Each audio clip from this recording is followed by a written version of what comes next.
Welcome back to the Mountain Morning Show, everybody. We are sitting down with one of our favorite nonprofits in the community, the People's Health Clinic, with Executive Director Beth Armstrong and the newest member of their team, the Development Director, Amy Armour. Good morning and congratulations on your new role. Thank you. I'm happy to be here. Absolutely. So Beth, I always like to start off, for those who may not know the role that the People's Health Clinic plays in the community, give us just a general overview. Yeah, real quick for you. The People's Health Clinic is here to provide health care, quality health care for the uninsured of Summit and Wasatch County. So you only have to not have insurance and you have to live in Summit or Wasatch County. And we ask you to call to make an appointment with us at 435-333-1850. And when you come in, you give us a few minutes extra if it's a first-time visit, so you can fill out all your paperwork. And then bring something that proves that you live in the county. And once you do that, you have access to state-of-the-art medical care. Medical, dental, vision, mental health. That's the full spectrum right there. Yeah. And also from the littlest patients of the community, these are children, right through the elderly, and prenatal care as well. So, I mean, it's really the complete community care package, of course. So I have to ask you, Amy, this is literally your first day. Beth just threw you right onto the show. Welcome to Park City Television and the People's Health Clinic. Give us a little bit of your background prior to becoming the development director of the clinic. So I've spent a lot of time in the nonprofit world. I came directly from Big Brothers Big Sisters of Utah. I am so happy to be involved in the People's Health Clinic because healthcare is really my passion. And the People's Health Clinic provides a service that is dire. I mean, imagine if you didn't have healthcare or insurance, or if your kids didn't have healthcare. I always say that to Beth when she's here. Nothing else matters if you don't have your health. It's really a lifeline, what the People's Health Clinic does. So that's why I was so excited to be a part of this really important organization. And especially coming from Big Brothers Big Sisters, obviously children and that sort of demographic of the community must be near and dear to your heart as well. Absolutely. And previous to that, I was with JDRF, the Juvenile Diabetes Research Foundation. So being able to help people in the community and provide a service that is really so needed. That's my passion. And Beth, bringing on a new development director, that obviously means big things for the clinic, and you, I'm sure, have a lot of future goals. Can you give us a little bit of a preview, a little sneak peek of what you have in store?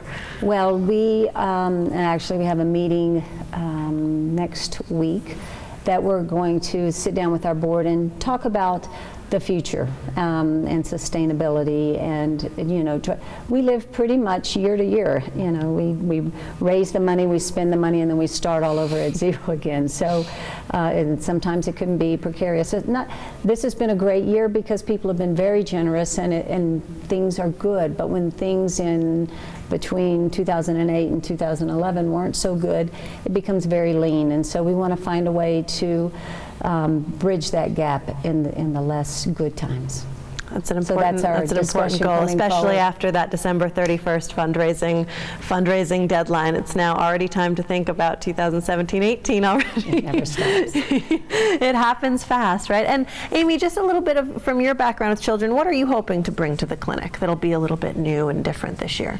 Well, I would love to be able to expand what the People's Health Clinic is doing. Mm-hmm. I'm not really sure yet how we're going to do that. You mean in the last 45 minutes that you've started the job? You don't have a game plan? I have some ideas about how we can do things. I don't want to say them officially, of course. Yet, yes. But I have some great creative ideas that I think we can do that will involve the community, so that people, I think a big part of it is letting the community know exactly what we do and the service that we provide. I think there's a lot of nonprofits out there, and a big part of that is letting people see not only what you do, but why it's so important. So we're going to involve the community and do some really fun things this year. Well, Amy, it sounds exciting. I think you've picked a fantastic organization, and congratulations on your new role. Come back and visit us once you've had a little time to digest all of this fun things. And Beth, as always, thank you for being here. Thank you. Thanks for And inviting as I always tell our viewers, I can't think of a better organization than takes care of our most vulnerable community members when they need it the most. So if you have extra donation dollars, make sure you head over to People's Health Clinic online and see how you can get involved. We hope you've enjoyed the first hour of the live Mountain Morning Show. We're going to take a quick break and be right back with hour number 2 right after this. Good morning. Welcome back to the Mountain Morning Show. As we jump into hour number 2, we'll postpone our news and, of course, a check of weather for a few minutes to continue our conversation with the People's Health Clinic. I invite back Beth Armstrong, who's here as the Executive Director, as well as Matt Sloanaker as well. Welcome, both of you, to the show. He's the Executive Director. And it's terrific to have you guys here to talk a little bit more, because we're at the first of the year now, and, of course, people are starting to think about their health. We kind of, I think we sort of tune people to that with the media anyway, as we say, all right, it's time to organize your stuff and it's time to get healthy again, right? We always talk about that after the holidays. A part of that, of course, is insurance, right? Yeah, that's right. Yeah, so now is the time to enroll in health care through the healthcare.gov website.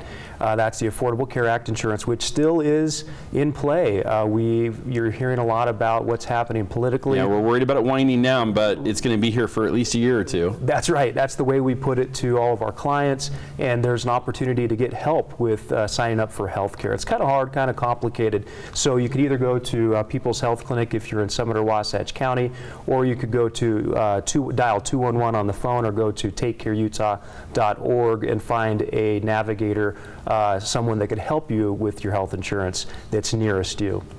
Talk to me, in your position with the Utah Health Policy Project, when you look at what's coming to us in our future, the possibilities, there are many.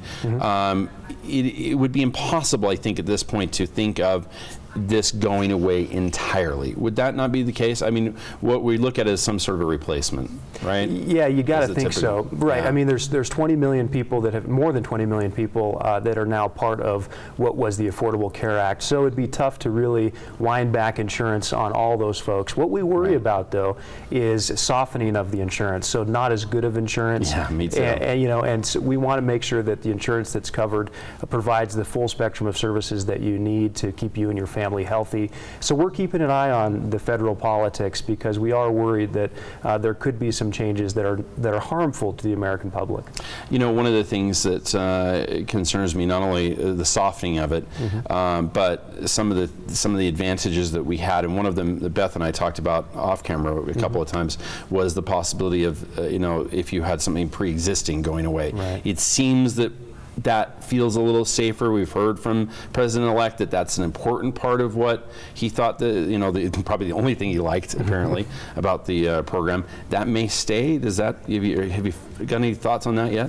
You know, we're hearing that is a priority. Once again, though, we look to see whether or not there will be holes in a policy. Right now, you've got a bulletproof promise that you go on to healthcare.gov, they're not going to ask anything about your medical history. Right. Anything less than that, I feel like, would be a pre-existing condition issue.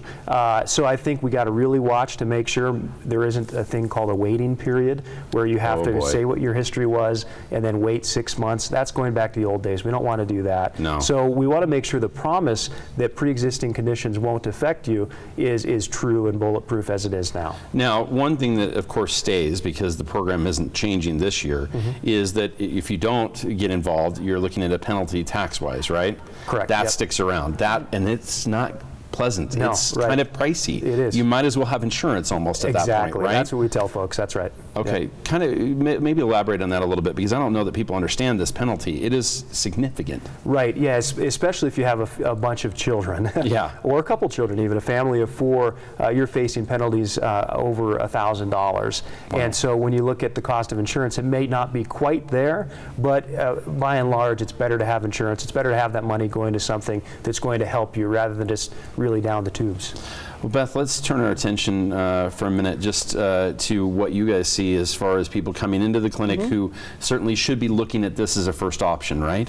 Correct. So whenever anyone walks into the clinic, one of the first things we determine if they don't have insurance is, are they eligible for insurance? Right. Because if they're eligible for Medicare, Medicaid, then if you can have insurance, you should have insurance, because we won't cover any emergent. I mean, if there's you're in an accident, you're not going to come to people's health clinics. You're going to go to the emergency room, and that's going to cost you out-of-pocket dollars. Right. So that's why we have the navigators at the clinic to assist people in, if they should be covered, then we help get them covered. And what I have to say, under Medicaid and Medicare, some of those programs are some of the best out there. In fact, they have many of them who have gone on to become a traditional service of insurance, start in that realm, it seems. I hope I'm right in my understanding of that, and have brought incredible services and great value in their insurance. Would that not be the case? I assume you're talking Blue Cross Blue Shield. I think of them, immediately. Yeah, because they now have become the industry leader. Right. So you're right, and I have people tell me all the time that they can't wait till they're 65 so they can go, go on and get covered. Because it's pretty good coverage. I have not, especially, it seems like it's gotten much better in the past. I've been in the industry for about 25 years now. And over that period of time, I've seen such remarkable changes, and I'm sure had the Affordable Care Act been given an opportunity, it would have gone through those same iterations and improved along the way. But maybe there's something else and better that the new administration has in mind. We'll see. Well, we certainly hope so. Fingers crossed. Right. Otherwise, I'm going to be very busy. Yeah, you will be very busy. But that's again a service that is tremendous that you offer, and as you said, important to understand the differences. Emergency care.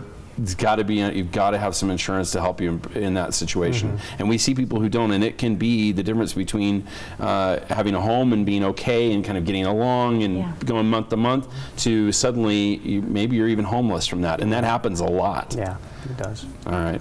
Well, let's talk about that for a moment, because the homeless, have got a different situation, and oftentimes this is a small period of time. Sometimes it's a little longer, 1 month to 3 months. We hear from the road home. Those times are scary when it comes to health care. Yeah, and we do have a small population. A lot of people don't realize it, but we have somewhere between 10 and 20 homeless people in Park City during the winter. Really? And they're out there, and a lot of them don't seek out the help. And you're right, for some people it's a 1 to 3 month time period that they're homeless, usually because they've either lost their job or they've moved into the area, or some are due to mental health reasons. So whenever that happens, there are some places where they can go to get some help. And for most of them, it's just that hand up. We are working with the Christian Center on January 9th. We're going to hold a homeless clinic at the People's Health Clinic starting at 12:30 in the afternoon, and we'll go until we're done. And we're going to have, we'll do some dental visit, we'll do just an overall health physical, we'll check their extremities, we're going to do vision, we're going to check them for prediabetes. If they need drugs, antibiotics or any type of medication, we're going to make sure that there's someone there that can go and get the prescription filled and get it to them. Wow. Because to give them a prescription and send them out to get it, that's more times than not, they're not going to get that filled. Right. So if they need antibiotics because they're fighting an infection, we're going to go and assist them in getting that medication. That's important, because as you kind of alluded to right there, if they don't go and get that at this early stage, we hope we're catching things when it's early. You start using, adding the environment of being out in the cold, possibly other factors that can make those infections turn into things that are much worse. Much worse. Yeah, we could lose a leg, we could lose an arm, stuff like that. We want to make sure that they're getting emergent care early. Right, and the Christian Center is going to be bringing them up. So if you know anyone or want to get this information to anyone, have them contact either People's Health Clinic or the Christian Center. And again, it's January 9th, starting at 12:30 in the afternoon. Excellent. Well, I want to thank you both so very much, as always, for what you're doing for so many in our community. We've got to remember that there are every stratification of wealth in our community, from the poorest without a home to the richest with the fifth home, and everything in between. And with that, there are so many different types of needs. You guys are trying to accommodate all of them. That's what certainly what you're thinking about at the Health Policy Project quite a little bit. That's right. That's right. And I also want to mention too that open enrollment's up until the end of January. So please go ahead and get that done quickly. Right. Yeah, they're probably thinking it's already too late because we're in January. Right. It's not. Not too late. Yeah. All right. Thank you so very much for being here. As always, it's the People's Health Clinic, and again, if you have someone who needs their assistance, you know where to go. They're open 5 days a week now, so make sure you get them over to the People's Health Clinic. And of course, if you can volunteer or add to the coffers to help them continue to do that care, please do so. We got a lot more coming up here in the Mountain Morning Show, the open of the show with news and weather after these messages.